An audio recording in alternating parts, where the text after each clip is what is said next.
If you're venturing into your national boards and you're specifically working on component 2, I have a couple of tips for you. So no matter what component you're working on, you should always make sure that when you're writing your written commentary, you are making sure that you somehow in some way are referencing your standards.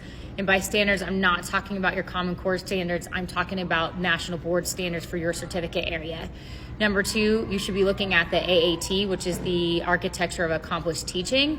And then finally, you should be thinking about those 5 core propositions. So I'm going to show you all those, and then I'm going to show you a document that you can use that helps you align all your written commentary questions with those 3 things I just discussed. So if you type in first time and returning candidates, national boards, it'll guide you to this site.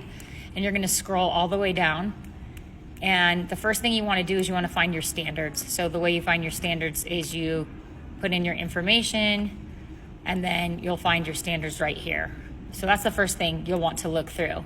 The other thing when you're writing your written commentary, like I said, you should also consider the Architecture of Accomplished Teaching is right there below. These are all the things that they're looking for, like do you know your students, where they're at, what they need?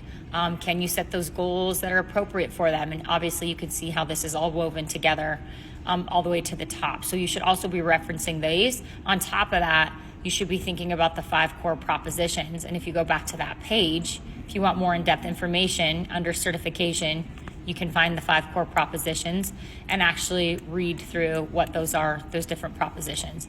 So these are all important things to tie into in your written commentary, but it kind of seems overwhelming.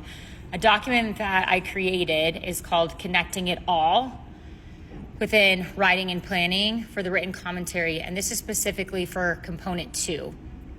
And if you look at it on the left-hand side, these are the written commentary questions.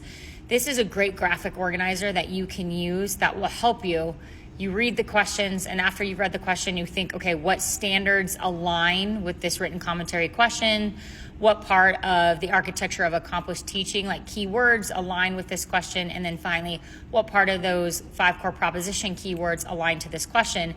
This kind of helps you as you're going along think about these are all the things I should be incorporating into my answers to these questions. And so what we've done is we've gone and personalized each of these because component 2 is different for every certificate area. But you can see on the left that these are the written commentary questions. And then on the right-hand side is where you write down the standards and the AAT and the 5 core propositions that relate to that.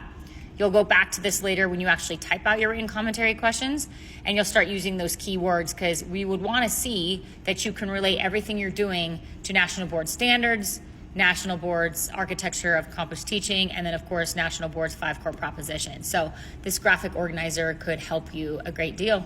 Message me if you want more info or comment.